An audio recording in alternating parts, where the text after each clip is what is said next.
you can do a lot of things and find out a lot of information. And most importantly, you can communicate or send signals directly to creation, the creative source, which is an infinite number of spirit forms just like ourselves, who we all have evolved to the point where they know how to create and run universes, and you sometimes will get answers back. What's the importance of this? This enables you to find truth for yourself. The ultimate learning system. If you have questions about yourself or life and you know the proper symbols and can open the doorways, these things are available to you. Well, imagine Billy, after sitting in this seat at 7 years old, all this comes back to him, all the language comes back to him so they can communicate with him.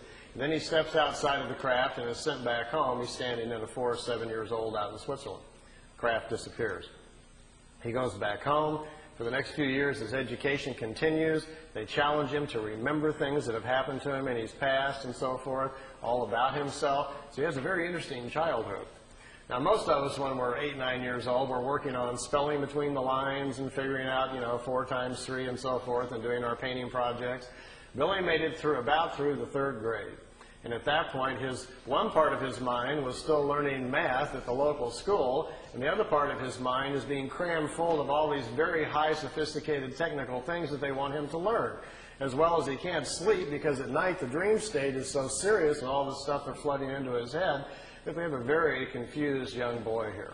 So he didn't finish his education. Instead, he quit going to school. His parents weren't paying much attention, so Billy would leave the house in the morning, go out into the forest, be left alone, sit down in the forest by himself at 10 years old, go into his meditative state. The stuff would start flowing in. He got educated in the forest. Billy has not lived a life at all like the rest of us. He's never had a driver's license, never owned a car. He's really never even gone into town. He's been living out in the country his whole lifetime. Then at the age of 16, something very interesting kind of happened. On his 16th birthday, the voice he's used to hearing all the time, he thought would come in to wish him happy birthday, was getting very familiar with it. Instead, the voice changed, and it was another voice came into his head. It was a female voice that said she would take over his education, and now it was time to do some serious work. Let's leave home, the voice said. The voice told him to go to India and start studying, that they would direct him where to go. He was led out to India, to an ashram in Meiruli, India, where for the next 3 years he stayed in those areas and studied their philosophy, the different philosophies of man, went over into Tibet, crossed over there, studied with them, came back. During the 3 years, he had almost 100 contacts with these beings who started showing up in the disk, taking him aboard the crafts and moving him back and forth in time for his own education. When he was 19, he had to finally make the decision whether or not he wanted to go public, whether or not he would work with them to do this or not. Then they says, it's your decision. Now we're going to leave you alone for 11 years to get your life in order. You're a young man. Go get your wife. Go get your children started. Get your family started, and we'll be back. Well, he says, this isn't going to be real easy because I've already seen most of my life inside the craft. He says they have viewing screens that can show you the past or the future. He already knew who his wife was going to be. He already knew he was going to have 3 children. He already knew where he was going to live. He says, this isn't exactly fair. I feel like there's kind of a plan out there. I just have to kind of walk in the right steps.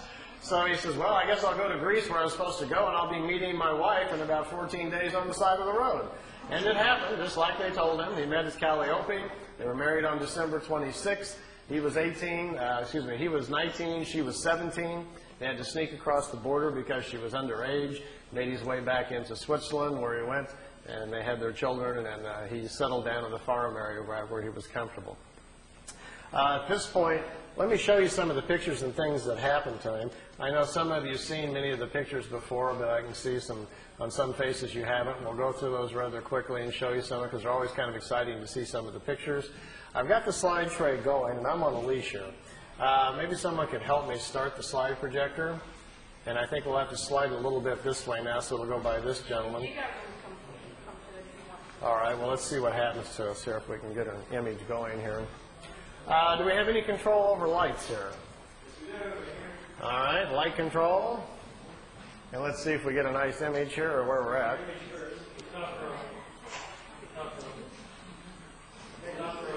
Top row up above. There we go. Well, we can kind of see him. Let's see. This light here is kind of getting on him, huh? How about if I kind of like this? Can we see okay? Now imagine if your young childhood has been like this, and you've been in India, and you come back to Switzerland, where the rest of us in our normal life are, just getting our jobs and going to college, and instead you hear the voice in your head again. It says it's time to come out and start the meetings again, and the voice tells you to bring your camera this time, we're going public. And you go out to the location they direct you to, this thing flies in, and this is a shot from, I think, his second or third contact. We're January 1975, out in the middle of the forest area, about an hour east of Zurich, Switzerland, and this dish shows up. Here's one of the older pictures taken in India back in 1956. Meiruli. He's only 19 years old, and they're picking him up in this disc and trying to educate him. This is his home where he lives now in Schmidruti, Switzerland. It's about 7,000 feet up in the hills. I took these. I stayed there for several months in the summer. Every night after dinner, I like to climb up on top of this hill because it's so pretty and just look out over the valley. I found, well, I kind of lost count, over 15 people in the area and who live there who have seen the disc, seen them come in by accident. I found 3 people who've driven Billy out to the contacts, watched the crafts come in and pick him up. And then one night I got to see them myself. I asked Billy if I could see them, and they came by and let me watch. I got to go out in front of the house and stand there with him and watch the disc come in and float over the house. So it's pretty spectacular when you actually see them. Here's one of the few pictures we have of it on the ground.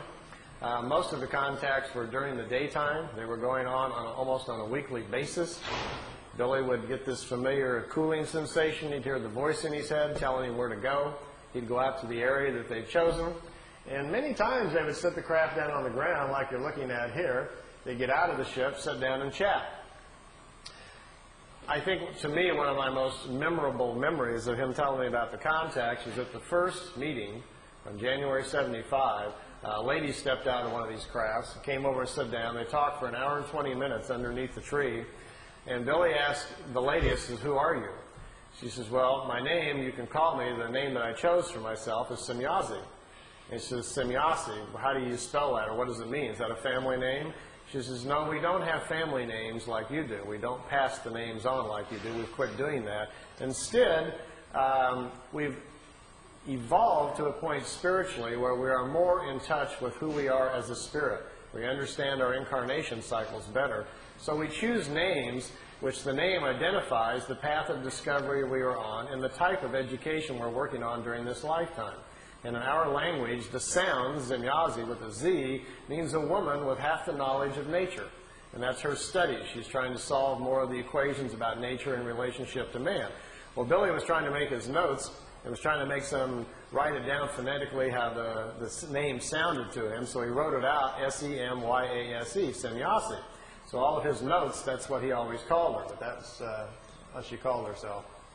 She said on that first meeting that they've been watching this for quite a period of time.